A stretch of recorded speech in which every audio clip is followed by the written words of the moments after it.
yaphenduka yaba nodlame imibhikisho ezakhamuzi ezifuna kuba iSwatini kubuse intando yabantu. Kushiswe amaloli, izitolo, abantu bazidapela ezitolo ezahlukene edolobheni.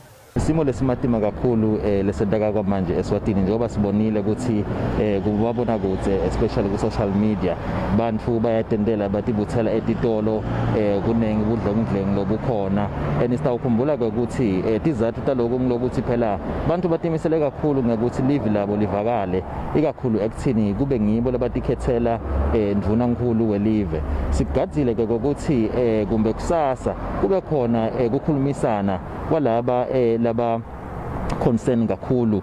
Emngceleni ongelela eSwatini kuminyene ujumo abantu bayajikiswa njengoba udlambedlu luqina. Athi siyafuna kungena siye ngani.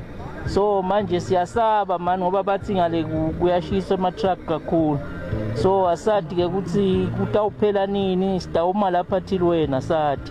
Ezinye izakhamuzi ziyesaba ukubuyela emakhaya ngenxa yemibhikisho eqhubekayo. Uhulumeni uyichithile imibiko ethi iNgonyama umswati wesithathu ilifulathele leliyazwe. King Mswati III is in the country and continues to lead in working with government to advance the kingdom's goals. In the meantime, we appeal for calm, restraint and peace from all emaswati. Amaqembu ezombusazwe asavalwe imlomo eSwatini.